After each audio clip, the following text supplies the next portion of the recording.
First off, I want to thank our students and give a shout out to our marketing guys and gals for the work they did to get them here tonight. That was really a terrific atmosphere and a lot of fun. I think everybody enjoyed it, especially the second half. We played really well, and those students make a difference in games like this. This makes a difference when you have a great home court and things aren't going well, and you have a couple energy plays, and that gets your guys going. It really did, and our guys played outstanding in the second half. We made a couple adjustments that I thought helped us.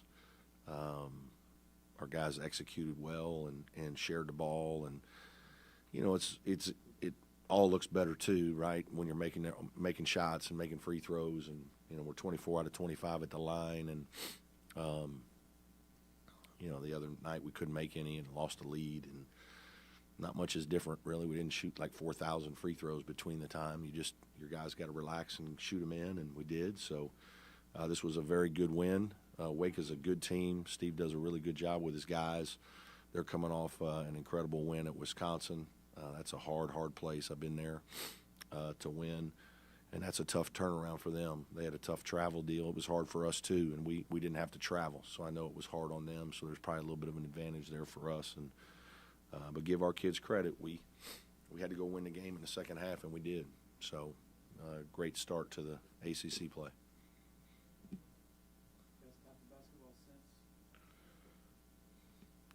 I'm terrible. I mean, I can't remember last week. Obviously the Auburn game in the Sweet 16 was one of those crazy games when you almost felt like it was over at halftime. You just, like your guys, I remember telling the person that interviewed me in CBS or whatever, I just got to stay out of the way, right? Like the kids are playing with so much confidence and so well, you just don't overcoach them. You just keep encouraging them and give them 1 or 2 pointers and let them roll. This wasn't that, obviously. It was different. Obviously, we talked about this last game against Penn State. I was really disappointed in our toughness at the beginning of the game, and so I got on our guys at halftime pretty good. And I haven't done much of that this year, but I did in the Penn State game, and our kids responded. I'm proud of them. Today it was more settling them down and encouraging them. We're fine. We're down 7, and we're not playing well. Defensively, we're okay. Like we're playing decent. We're following most of our principles. There's a couple things we've made mistakes on. We'll try to get those corrected.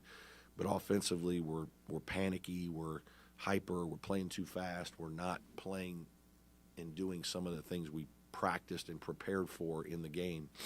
Now it's harder because some of the stuff we practiced, we barely practiced, right, because of the quick turnaround, and guys are just exhausted, and so you don't have much time to really do much. But this is where having some older players was an advantage. We don't have a lot of depth with our young guys yet. They're coming. But the older guys were able to make some adjustments and play very well and confidently in the second half. I thought the first 4 minutes was big.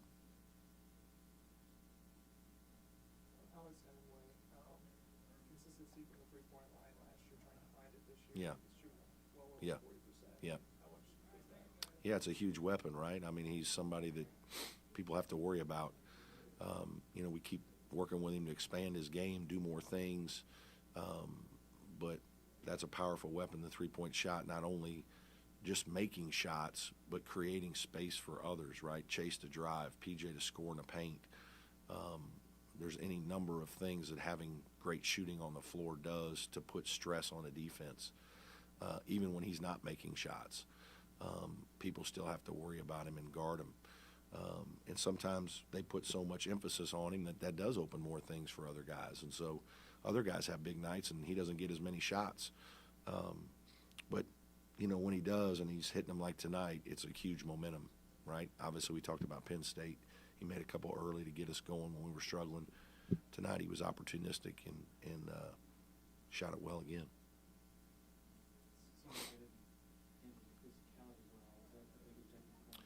One of the things we talked about at halftime, one of the things that I've tried to do is really coach my guys to, like, what gets you beat, right? Why do you lose? Why do you win? I think sometimes we coach so much details and style and philosophy and how you want to play and good plays, bad plays.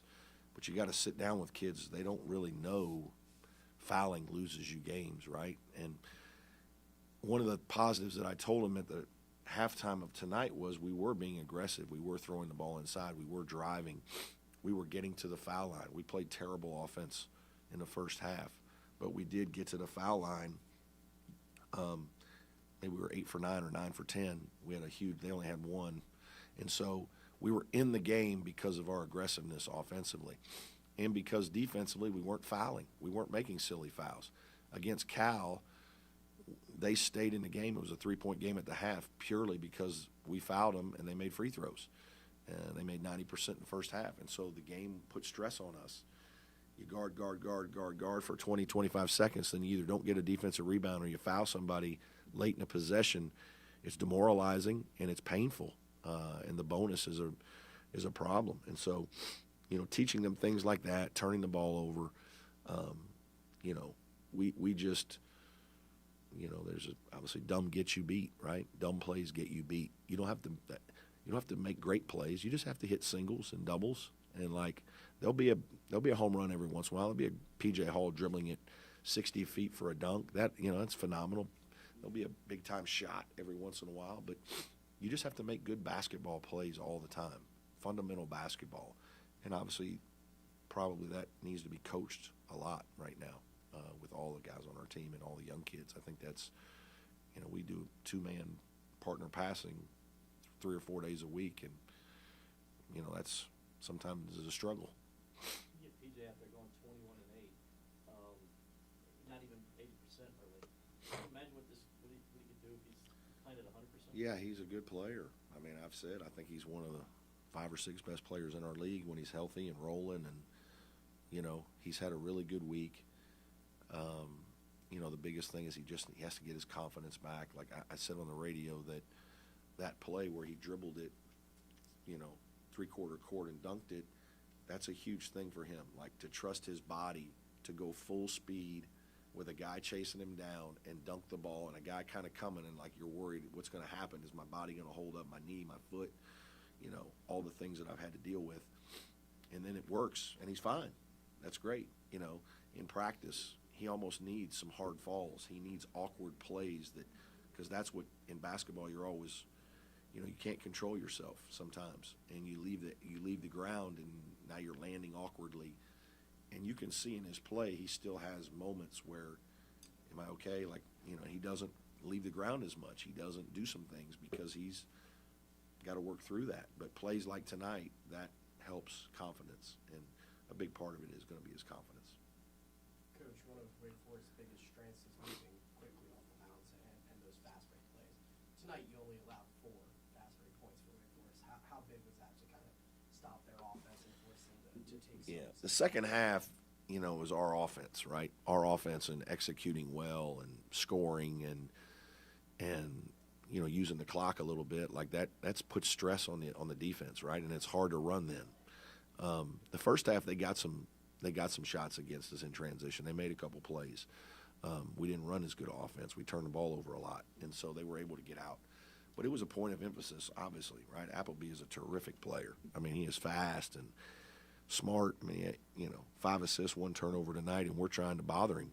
And he's hard to get sped up. He plays fast, but he's under control. They're a very good team. Steve does a really good job with them. They're big. I think they guard well. They're doing nice things. This was a really good win for us. And, again, I think it was helpful that they were traveling and doing some things like that. Any more questions for Coach, or anybody on Zoom have anything for Coach? Yeah, we didn't let those guys go last time.